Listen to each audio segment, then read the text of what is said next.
আজকে জাতীয় নাগরিক পার্টি আশুগঞ্জের উদ্যোগে আয়োজিত উঠান বৈঠকে সম্মানিত অতিথিবৃন্দ যারা উপস্থিত আছেন এবং শ্রোতাবৃন্দ যারা দীর্ঘক্ষণ ধরে আমাদের বক্তব্য শুনছেন, সকলের প্রতি কৃতজ্ঞতা জানাচ্ছি।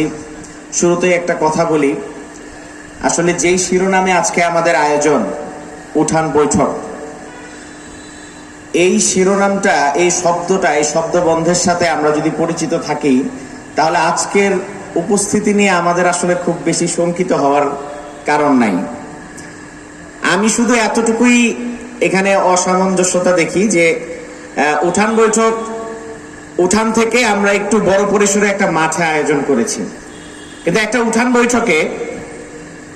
উঠান বৈঠকে 50 থেকে 60 জনের বেশি মানুষ আসলে হওয়ার প্রয়োজন নাই। আমি মনে করি যে আমাদের এই মাঠে এই পরিমাণ মানুষ আছে।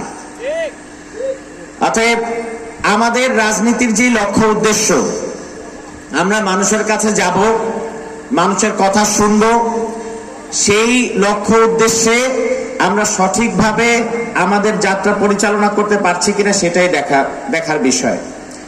প্রথমত আমি বলবো, আশুগঞ্জে যখন আমরা প্রথম কাজ শুরু করেছি সেই জাতীয় নাগরিক কমিটির সময় থেকে আমরা আমাদের রাজনীতিটাকে সবসময় নাগরিকদের কাছ থেকে তুলে আনতে চেয়েছি। অর্থাৎ আমাদের এলাকায়, আমাদের আশুগঞ্জে নাগরিকরা কি কি সমস্যা ফেস করছে, তারা কোন জায়গাগুলোতে মনে করে যে আগামী দিনের রাজনীতি এই ধরনের হওয়া উচিত, আমরা এই বক্তব্যটি তাদের কাছ থেকে উঠিয়ে আনার চেষ্টা করছি। আমরা এই বক্তব্যটি মানুষের কাছ থেকে শুনে সেখান থেকে আমরা বলার চেষ্টা করছি যে এইটাই হবে জাতীয় নাগরিক পার্টি এনসিপির রাজনীতি।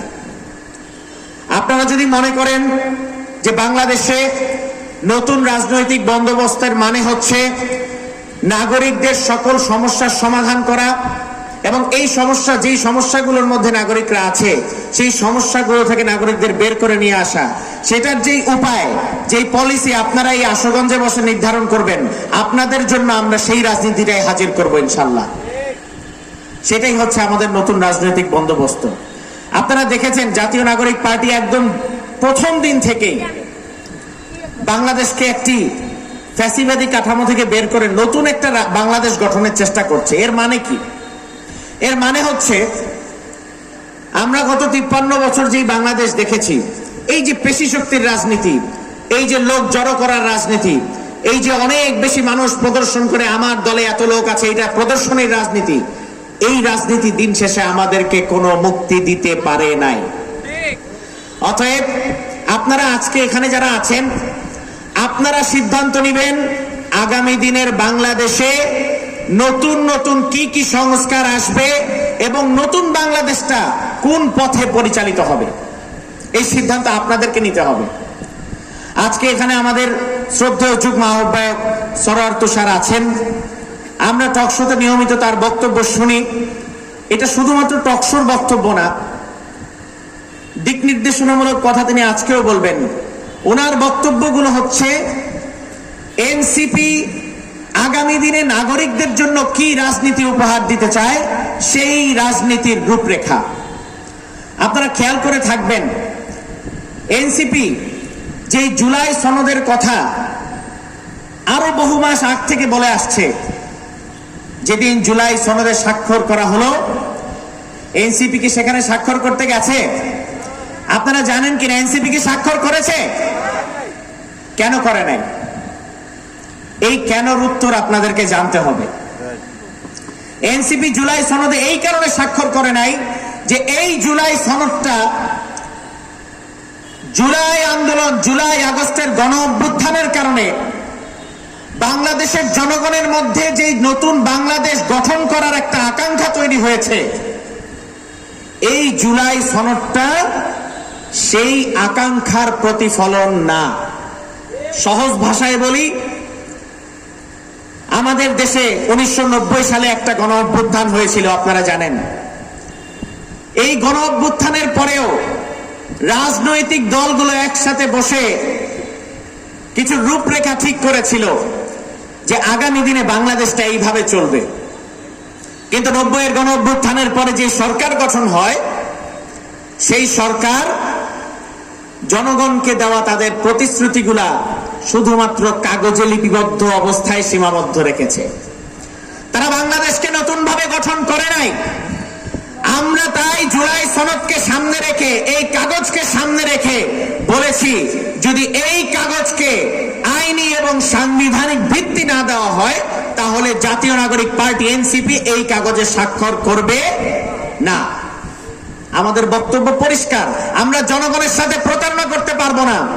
হয়তো সব জনগণকে, সারা দেশের মানুষকে বোঝাতে আমাদের হয়তো আরো বছরের পর বছর অপেক্ষা করতে হবে। হয়তো আমরা 50 জনকে নিয়ে এভাবে উঠান বৈঠক করতে থাকবো, কিন্তু যতদিন পর্যন্ত মানুষের এই জাতির মুক্তি না হবে ততদিন পর্যন্ত আমাদের এই লড়াই চলমান থাকবে ইনশাআল্লাহ। আমরা আপনাদেরকে প্রতিশ্রুতি দিচ্ছি, আমাদের রাজনীতি শুধুমাত্র ভোটের রাজনীতি না। আমরা আজকে নির্বাচনে দাঁড়ালাম, জিতলাম হারলাম যাই হলো ফলাফল, এখানে আমাদের রাজনীতি শেষ হয়ে যাবে না।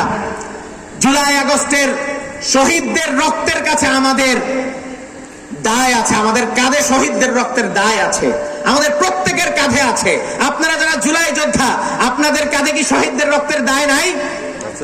যতদিন এই বাংলাদেশকে আপনি পুরান রাজনৈতিক বন্দোবস্ত থেকে বের না করে আনবেন, এই দায় কিন্তু মোচন হবে না। অতএব জাতীয় নাগরিক পার্টির এই বক্তব্যকে বোঝার চেষ্টা করবেন।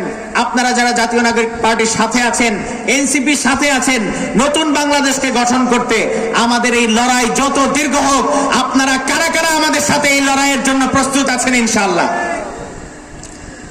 দিক নির্দেশনামূলক বক্তব্য আমরা সরওয়ার তুষার ভাইয়ের কাছেই শুনবো।